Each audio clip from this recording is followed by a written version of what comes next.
그러면 일단 루닛 얘기를 조금 더 이제 해볼까요? 그 사실 한국의 헬스케어 이 업계 분들 치고서 루닛을 모르시는 분은 안 계실 것 같은데 그래도 조금 더 자세하게 소개를 좀 해주시면 좋을 것 같습니다.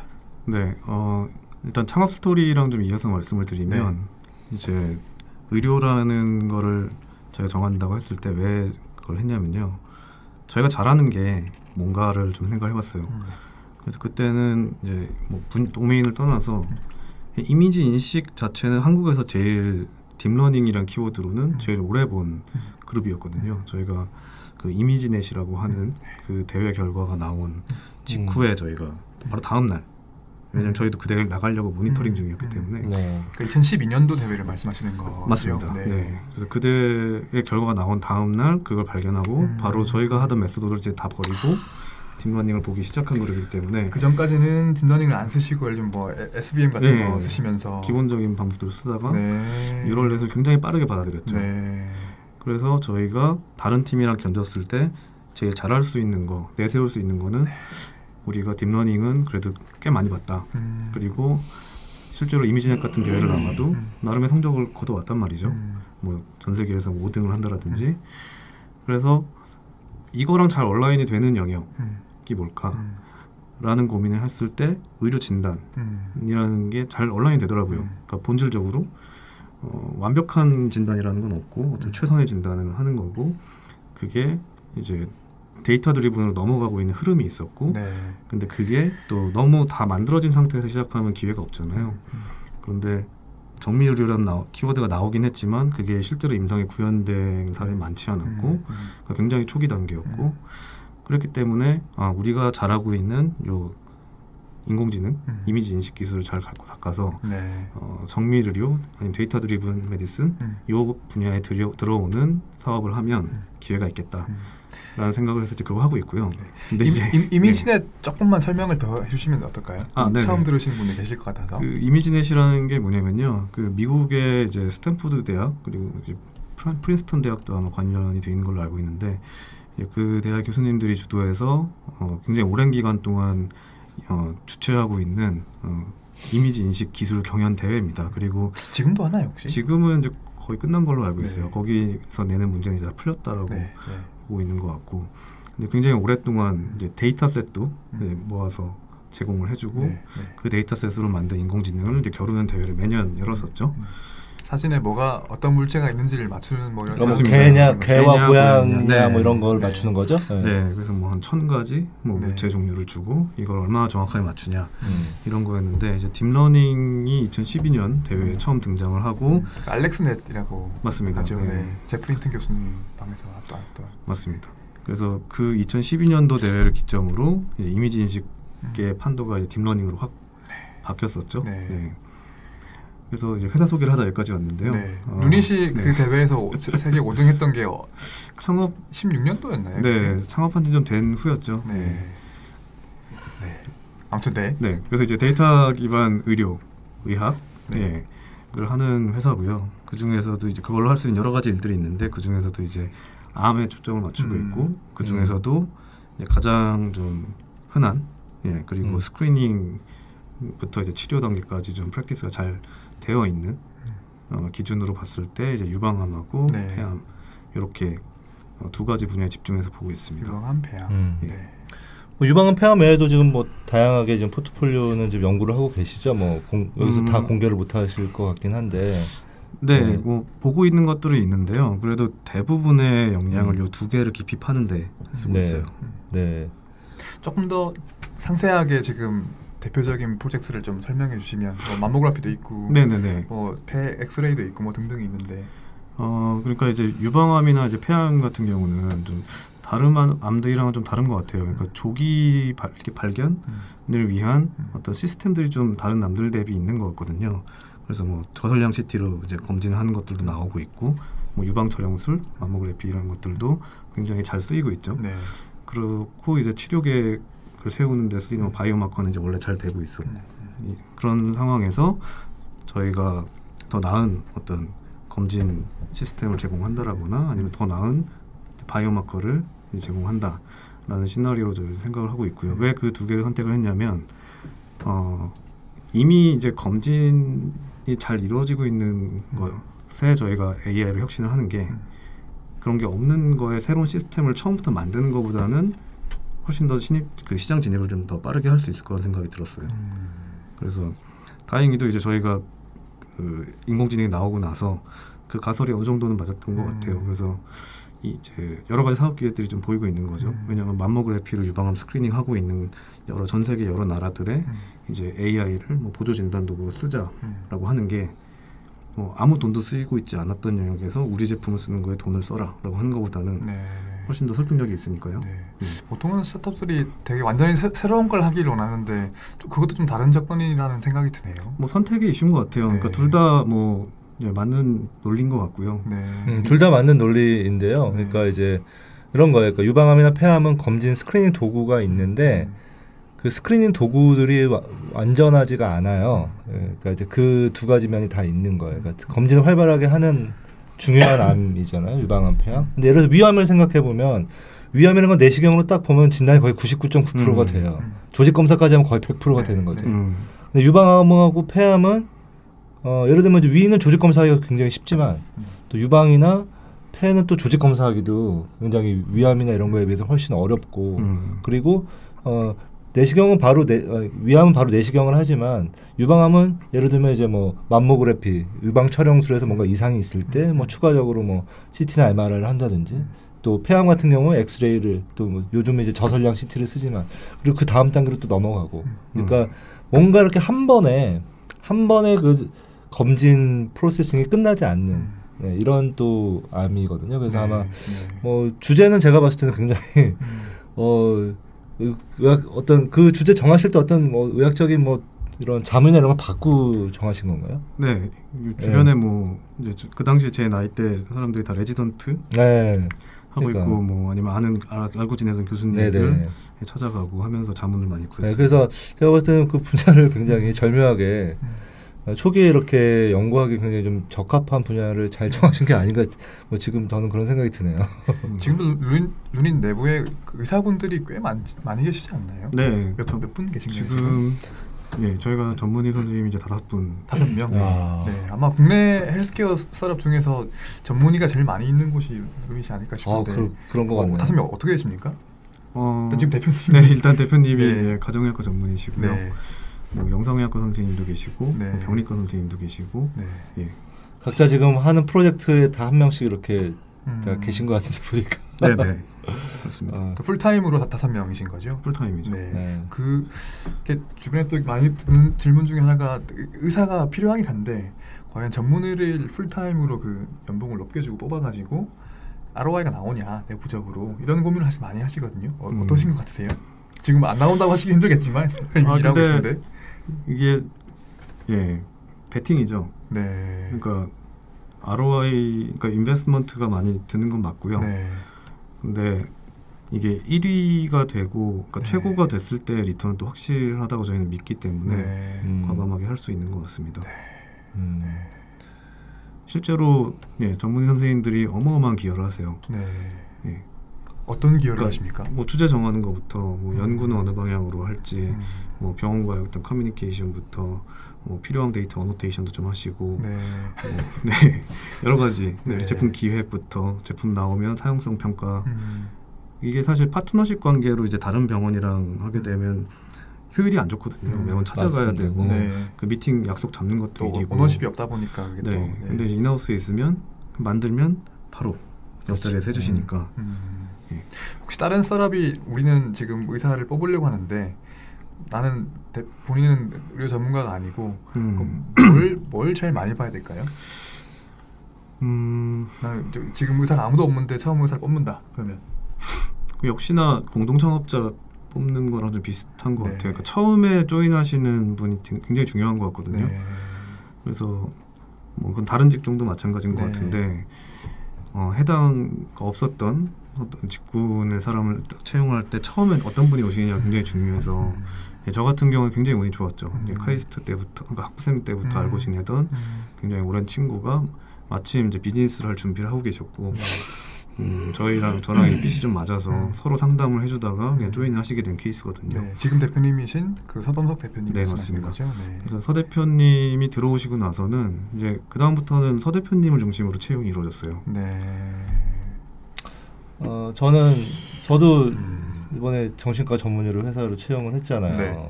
네. 네, 열정인 것 같아요, 저는. 열정.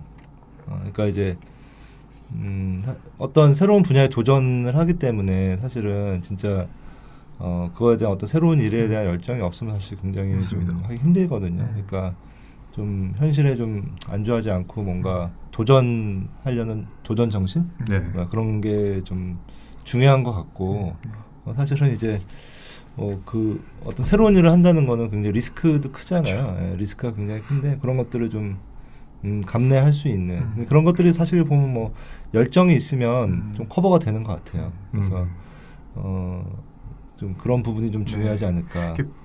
병원에 있다가 스타트업으로 옮기시는 의사 선생님 본인도 엄청난 모험을 사실 하시는 거. 그럼요. 네, 당연히 엄청나게 뭐. 그러니까 이제 예를 들면 뭐 페이닥터 하게 되면 뭐 이게 내가 한 달에 얼마를 버는데 여기 스타트업에 오면 이거 뭐 한 반도 안 되는 돈을 받고 해야 되잖아요. 네. 그 지원을 하신다는 것 자체가 좀 그 그룹에서는 되게 특이한 걸 수도 있을 것 같아요. 그 의사 커뮤니티 내에서는. 네.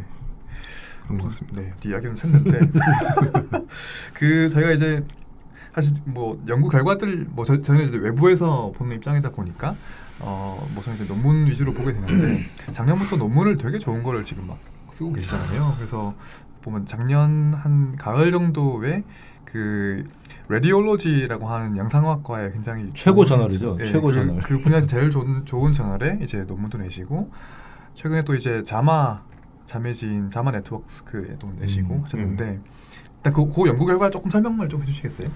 네, 저희 그 흉부 엑스레이 관련 인공지능 연구고요.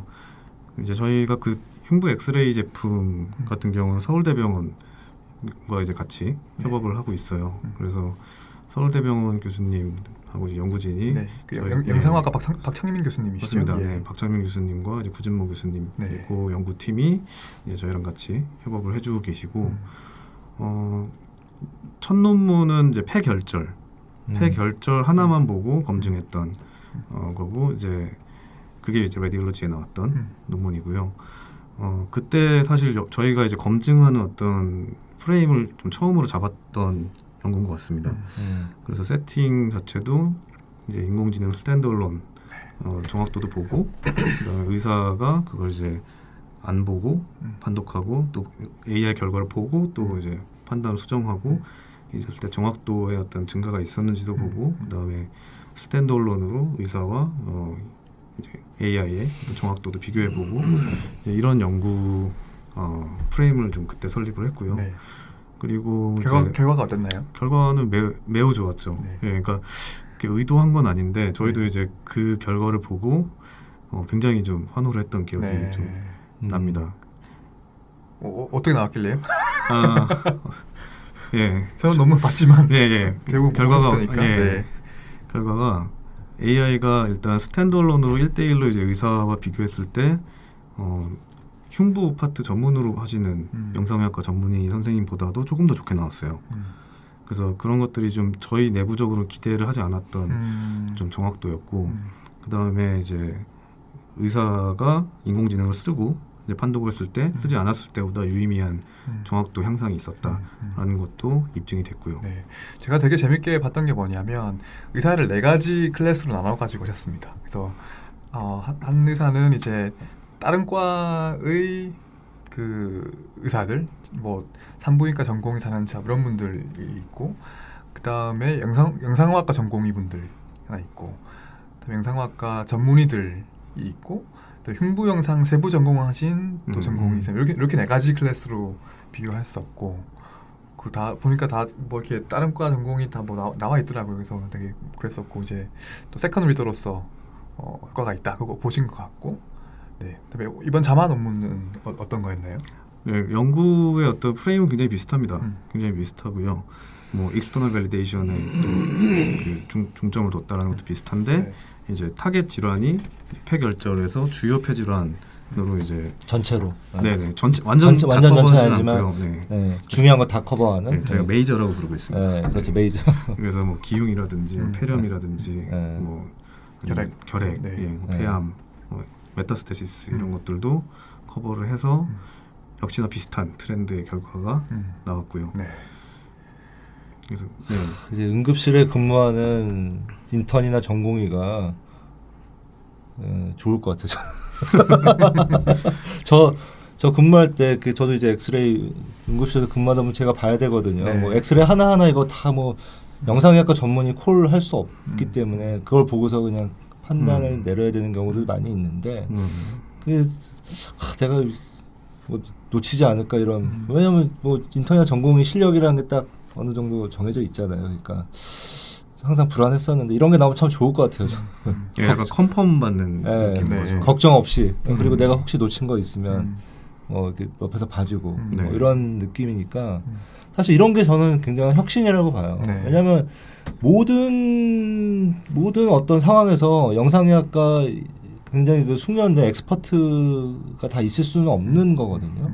그러니까 그런 것들을 어떻게 보면 수준을 끌어올릴 수가 있다는 게 어떻게 보면 이제 환자들의 입장에서 봤을 때는 굉장히 어떻게 보면 안전도가 증가하는 거예요. 이 사람에게 어떤 잘못된 뭔가 될 가능성이 줄어드는. 그러니까 어떻게 보면 그게 현재 의료 시스템의 한계일 수 있거든요. 뭐 모든 응급실마다 다 영상의학과 전문의를 배치할 수는 없잖아요. 이 전국에 막 수백 개, 수천 개의 지금 응급실이 있는데 이런 게 이제 도입이 되면은 저는 정말 환자들을 위해서 큰 혁신이 일어나는 것이다. 라고 저는 이제 이야기를 하고 싶습니다. 저는 뿌듯하시죠. 그 인공지능이 작년에 이제 시각처 인허가를 받으시고 지금 병원에서 꽤 쓰이고 있지 않나요? 네, 이제 판매가 일어나고 있고요. 뭐 대표적으로 이제 공동개발한 서울대병원에 설치가 돼서 쓰이고 있고 뭐 검진센터는 아니고요. 이제 그 종양내과 쪽에서 쓰고 있고 바로바로 결과가 그 메타스테시스 이런 것들이 보이니까 굉장히 반응이 좋습니다. 그리고 뭐 검진센터에서도 많이 도입을 해서 주로 쓰고 있고요. 그 외에는 이제 데모들이 좀 많이 나가 있는데 주로 검진센터나 중형 병원들이 좀 많이 도입을 하고 있는 상황입니다. 그리고 이게 왜 중요하냐면 사실 그 예전에 저도 학생 때 배울 때 보면은 간암 환자 같은 경우에 그 폐전이 폐전이를 볼 때 이제 저희 학생 때는 엑스레이를 많이 찍었거든요. 엑스레이를 찍어도 다 볼 수 있다. 라고 해서 이제 엑스레이 찍었는데 최근 들어서는 CT를 많이 찍어요. 최근 들어서 놓치지 않으려고. 왜냐하면 뭐 전이를 놓치면 큰일 나잖아요. 그러니까 그 놓치지 않기 위해서 이제 각 병원들에서도 대부분 CT가 거의 스탠다드가 됐어요. 근데 저는 이런 것들이 이제 도입이 되면은 오히려 또 엑스레이를 다시 도입을 해서 엑스레이로 놓치지 않으면 되는 거 아닙니까? 놓치지 않게 해주고 오히려 의료비를 절감할 수 있는 또 이런 또 뭐 중요한 역할을 할 수도 있다고 생각을 합니다. 무조건 이제 예전에는 예를 들어서 이제 뭐 무조건 CT 찍으면 혼났거든요. 왜 그 방사능 쬐고 환자한테 뭐 돈 많이 나오게 하냐 뭐 이런 식으로. 요즘에 이제 너무 의료사고 소송이 빈번하기 때문에 방어진료용으로도 뭐 대부분 다 찍고 CT가 또 실제로 CT 찍는 게 엑스레이 찍는 것보다 더 정확하잖아요. 그러니까 대부분 다 이렇게 넘어갔는데 사실은 엑스레이도 굉장히 저는 중요한 기본적인 툴이고 또 방사능량이 굉장히 적기 때문에 저는 뭐 그런 것들이 굉장히 중요하다고 생각을 합니다. 제가 이제 사실 뭐 농반진반의 얘기인데 한국에서 의료인공지능이 병원에 많이 도입될 수 있을 것이냐에 대한 뭐 긍정적인 그 이유 중에 하나가 요즘에 의료 사고에 대해 가지고 너무 뭐라 그럴까요? 그 제로 톨러런스이기 때문에 한국의 사회가 너무 그쪽으로 가요. 이제 인공지능의 보조가 있으면 의사들에게 방어 수단 혹은 이제 뭐 놓칠 걸 뭐 안 놓치게 되는 그런 효과가 있을 수도 있으니까요. 그렇습니다. 그래서 이게 그런 좋은 연구 결과들을 계속 내시는 비결이 뭔가요? 다른 스타트업도 좀 참고를 하시면 좋을 것 같은데. 일단은 선택과 집중인 것 같아요. 그것도 키죠. 그러니까 선택과 집중을 해야지 이제 좀 날카로운 전략을 세울 수 있는 것 같고요. 그리고 이제 좋은 파트너랑 협업을 하는 것도 굉장히 중요하고. 그러니까 이제 서울대 곽창민 교수님, 구진모 교수님 같은 경우는 굉장히 오랫동안 그 흉부 영상 그리고 CAD, 그러니까 컴퓨터 보조 진단 그쪽을 오랫동안 연구를 해오신 그룹이에요. 그러니까 애초에 그 연구에 대한 어떤 스탠다드도 굉장히 높았고 네.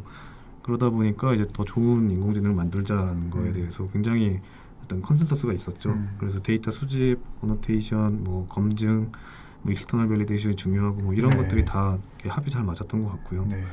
시기도 괜찮았고. 네. 저는 그래서 의사들의 역할이 굉장히 중요하다고 생각을 합니다. 그러니까 의사들이 이제 뭐 이런 거에 정말 같이 이런 스타트업이나 회사들과 손을 잡고 결국은 이제 그런 좋은 논문을 쓰는 건 또 의사들의 또 몫이거든요. 좋은 연구를 하는 거는. 그래서 그런 협업이 좀 잘 이루어진 사례가 아닌가 이렇게 생각을 하고. 근데 사실 이게 스타트업이 논문 하나를 쓴다는 것 자체가 굉장히 좀 쉽지 않은 일입니다. 이게 쉽지 않은 일이고 특히 이렇게 임팩트 팩터 높은 그렇죠. 이런 저널에 낸다는 거는 진짜 네. 팀원들이 고생도 많이 했어요. 네. 네. 라디올로지에 나갔다는 거는 시작은 훨씬 위에서 시작하셨다는 건데 그러지 않나요? 아 그럼요. 네. 네. 되게 아까우셨던 경험들이 있었을 것 같은데. 네. 네. 뭐 항상 시작은 과감하게. 네. 네. 근데 이렇게 보면은 사실은 이제 제가 궁금했던 건 그거예요. 그러니까 루닛 같은 회사가 사실 우리나라에는 몇 개 없잖아요. 아직은. 네, 우리나라에 몇 개 없는데 전 세계로 봤을 때는 굉장히 많지 않습니까? 네, 꽤 있습니다. 각자 또 이제 하는 분야들이 굉장히 수없이 많고 네. 어떻게 보면 이제 그 전 세계에 이제 있는 그런 유수의 그런 앞서가는 스타트업들과 또 경쟁을 지금 하고 있고 이런 거에 대해서는 어떻게 생각하십니까?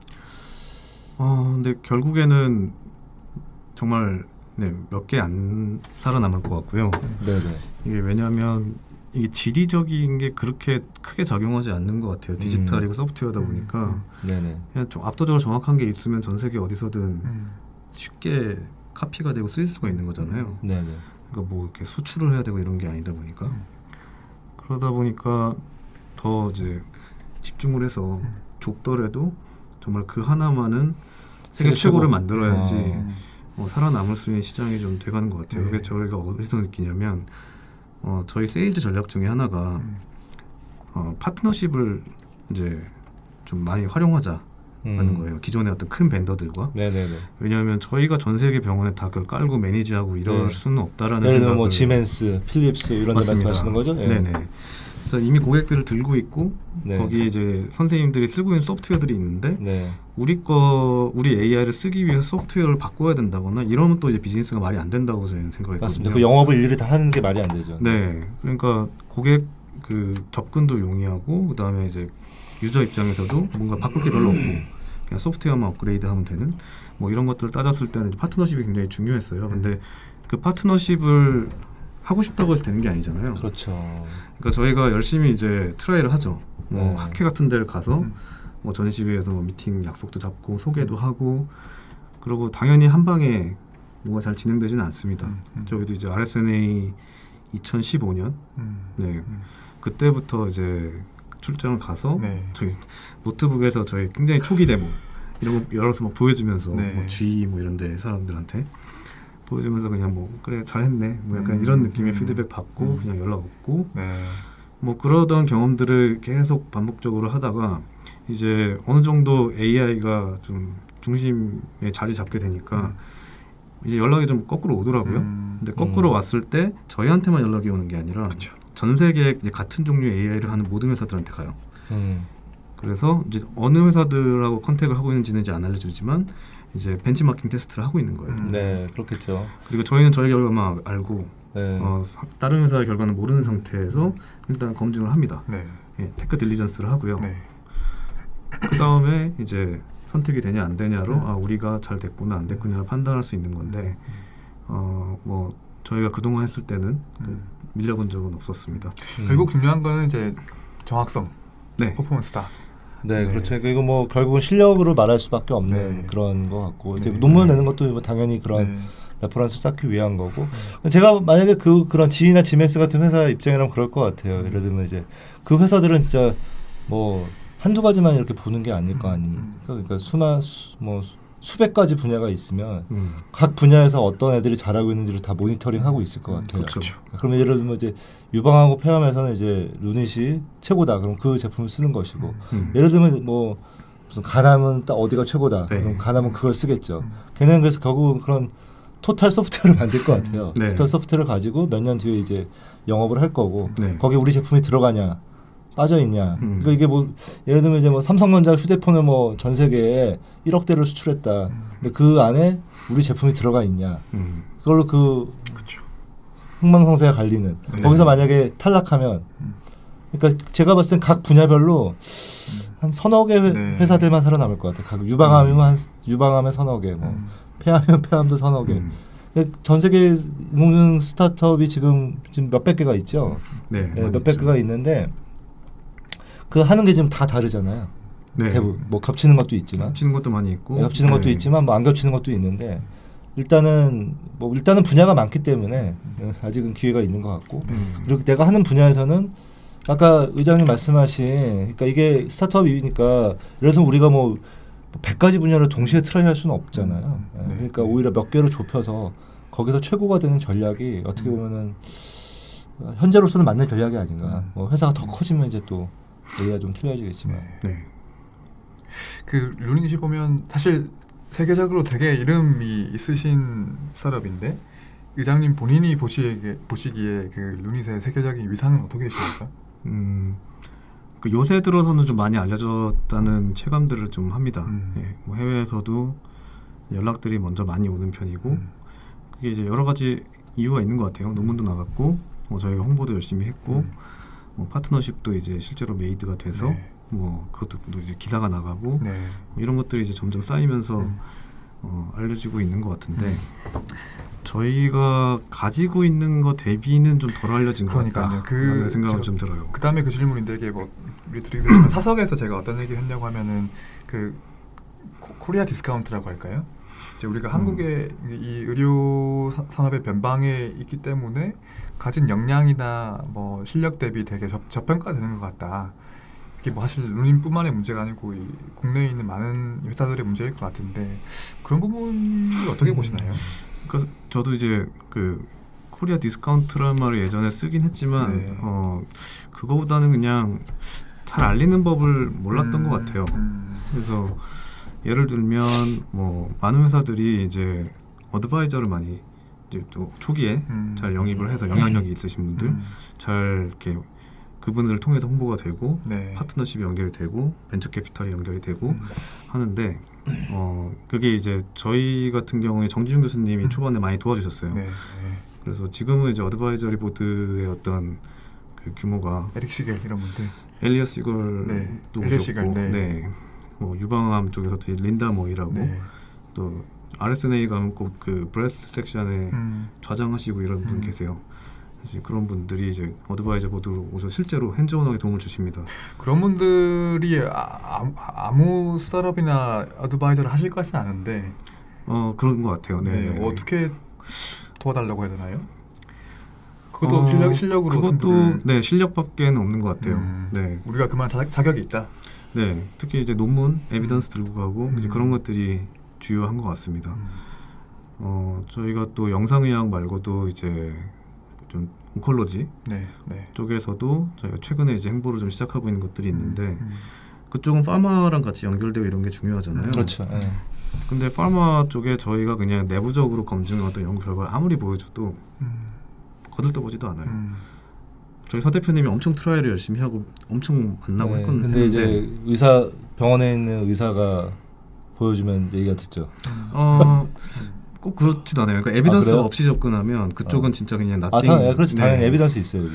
근데 저희는 이제 에비던스가 퍼블리시가 되지 않은 그런 것들을 들고 가니까 이제 그런 것들은 먹히지가 않았던 거죠.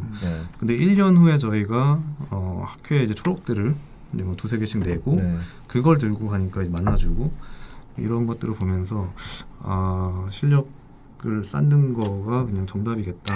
그러니까 이게 사실은 헬스케어에서 이제 어려운 부분이 이런 부분이거든요. 사실은 그러니까 아무리 뭐 내가 좋다고 해도 그 임상 연구나 아니면 이런 논문 같은 걸로 결국 증명을 해야 되는. 그렇죠. 증명이라는 게 상당히 좀 넘어야 되는 허들인 것 같아요. 그래서 아무리 뭐 말로 얘기하는 것보다 정말 논문 한 편 진짜 제대로 된 거 SCI 논문 한 편 딱 보여주는 게 훨씬 효과가 큰 것 같습니다. 네. 그리고 많은 분들이 이렇게 인정을 안 하시는데 영어도 되게 중요한 것 같아요. 저는 엄청 당연한 얘기 같은데. 그렇죠. 네, 근데 네. 제가 이 얘기를 하면 컨텐츠가 중요하지 영어가 그렇게 영어는 부차적인 거다라는 말씀들을 하시는 분들 꽤 되세요. 네, 네. 근데 저희가 이제 대표이사 바꿀 때 하나의 어떤 포인트 중에 하나가 저희가 컨텐츠가 100인데 이걸 100으로 딜리버리를 해야 되는데 저는 뭐 50에서 80 뭐 요거밖에 못 하니까 그 20이 너무 아까운 거죠. 그리고 뭐가 안 됐을 때 이 영어 때문인가라는 그게 계속 남고 그러니까 이런 게 싫었던 거예요. 근데 이제 에비던스도 쌓이고 그다음에 소통도 잘 되면서 이제 어우러져서 이제 좀 딜들이 연결들이 막 만들어지고 했던 것 같아요. 네. 아 그런가요? 그럼 저도 빨리 대표이사를 바꾸는 거라고 영어 잘하는 친구로. 영어 잘하시는 분 보면 부럽습니다, 진짜. 저도 외국 나가서 이제 뭐 가끔 가가지고 하지만 뭐 학회를 가든 뭐 하는데 이제 항상 영어가 부담이죠, 사실은. 그래서 보면 이게 그 아까 말씀하신 레디올루션 논문도 그 UCSF 병원이랑도 이제 같이 일을 하셨고, 네. 그 해외 뭐 다른 그 프랑스 병원도 하시고 하셔가지고 되게 뭔가 에피소드라 그럴까요? 그 한국에 있는 스타트업이 외국에 있는 병원에 가서 그 데이터를 쓰고 그 의료진들과 연구를 같이 하고 그런 경우가 많이 없을 텐데 그게 일단 예를 들면 완전 콜드콜을 하는 건지 누구를 아는 사람 소개를 받아 가는 건지 뭐 그런 게 궁금하기도 하고 뭔가 이제 에피소드 같은 게 꽤 있으실 것 같아서. 네, 근데 저희는 이렇게 병원의 어떤 검증 같은 제안을 할 때 콜드로 연락을 해서 된 적은 거의 없었고요. 네. 다 이제 저희랑 이미 신뢰관계 있으신 분들의 소개로 연결되거나 아니면 오히려 저희가 그 뭐 학회 활동을 통해서 먼저 좀 친분을 쌓고 저희 발표를 보고 부스에 오신다거나 아니면 저희 논문을 보고 뭐 이메일을 주신다거나 뭐 이런 분들하고 이제 계속 팔로우업을 하다가 스터디로 이어지는 경우들도 있고요. 근데 이제 그냥 콜드로 연락을 한 적도 별로 없는 것 같아요. 보통 잘 이루어지지 않을 것 같고요. 혹시 한국의 병원이랑 외국에 있는 병원이랑 일을 하실 때 좀 다르다고 느끼신 적이 있으신가요? 그렇게 다르지는 않은데 좀 느린 것 같아요. 해외 병원이 많이 느립니다. 특히 미국 병원 같은 경우는 좀 많이 느려요. 진행이 느려서 금방금방 결과가 안 나왔는데 그것도 좀 샘플이 하나니까요. 샘플이 많으면 이제 뭐 좀 객관적으로 말씀드릴 수 있겠는데 샘플이 그렇게 많지는 않아서 또 이게 실무자 레벨에서 차이가 좀 있는 것 같기도 하고 뭐 누가 맞느냐 뭐 그 당시에 뭐 병원 상황도 있고 여러 가지 이유가 있을 것 같지만 어쨌든 좀 많이 느렸습니다. 그 투자 얘기도 좀 해볼까요? 투자를 시리즈 B까지 받으시는 거죠. 그러니까 B는 중국에서도 사실 투자하시고 그 중국 자본이 들어오시게 된 계기 같은 것도 조금만 말씀을 해주시겠어요? 또 아주 일반적인 사례는 아닌 것 같아서. 그러니까 제가 사실 컨택을 뭐 받거나 했던 건 아니고요. 저희 팀원 중에 이제 장민홍 이사라는 분이 이제 중국 출장을 갔을 때 소개받아서 레전드 캐피탈 박준성 전무님을 만나게 됐고 그 다음에 이제 한국에 종종 오시거든요. 그래서 그때 이제 정식으로 소개를 하고 그러면서 점점 듀 딜리전스 하고 뭐 그렇게 진행이 됐었습니다. 그게 중국 진출 같은 거를 염두에 두시고 받으신 건가요? 아니면? 네, 염두에 뒀었죠. 왜냐하면 저희가 중국에 대해서 아는 게 하나도 없었기 때문에 당연히 이제 현재 정통한 벤처 캐피탈이 필요했고요. 실제로도 이제 그 투자하신 다양한 또 포트폴리오, 뭐 장비 회사도 있고, 뭐 병원도 있고요. 이제 그런 것과 연결해서 주선을 해주고 계십니다.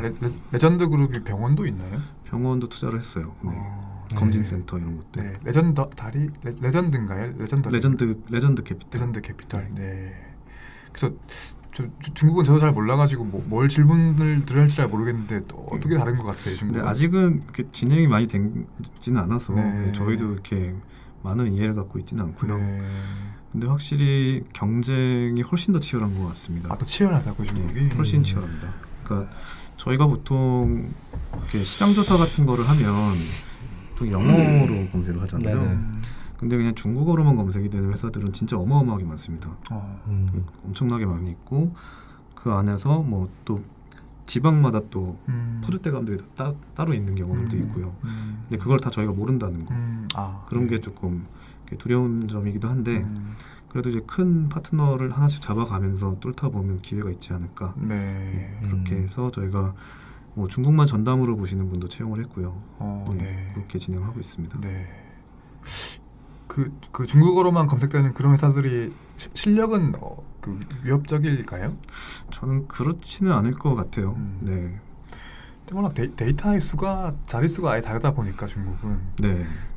최근에 하여튼 뭐 이건 여담이지만 그 네이처 메디슨 논문을 하나 봤는데 소아과에서 EMR 데이터 가지고 그 트리아지 인공지능을 만든 거예요.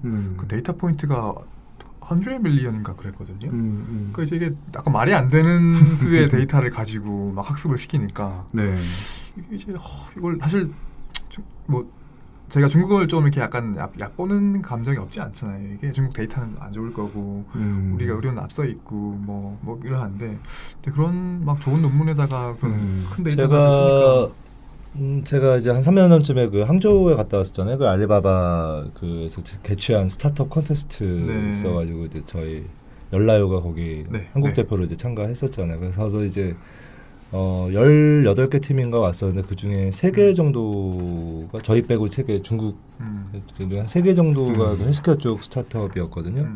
근데 그때 얘기해 봤을 때는 이 친구들이 정말 장난이 아니구나. 그러니까 똑같은 걸 하더라도 걔들은 굉장히 스케일 있게 합니다. 무식하게 해요. 그리고 진짜 왜 그 뭐 인해 전술이라고 그냥 얘는 이런 식으로 하면 진짜 몇 년 뒤에는 막 엄청 나겠구나 막 이런 생각이 저절로 들 정도로 거의 그 아이템 자체는 비슷해요. 아이템 자체는 비슷한데 그 물량으로 좀 밀어붙이는 뭐 그런 거에서 좀 저도 인상을 좀 깊게 받았었고 걔네 말로는 근데 자기 같은 스타트업들이 하루에 뭐 몇백 개, 몇천 개씩 생긴다고 하더라고요. 그게 사실은 무서운 점이죠. 그러니까 그 중에 정말 뛰어난 애들이 뭐 성공을 할 수도 있잖아요. 그래서 이미 뭐 바둑 같은 경우도 보면은 알파고 다음 그 중국의 전례가 알파고 다음으로 지금 센 걸로 인정받고 있잖아요. 이미 그런 거 보면 뭐 저는 그 인공지능 분야에서도 중국이 한국보다는 앞서가고 있다고 생각을 하는데 CEO를 중국어 하시는 분도 한번 해보셔야 될 것 같아요.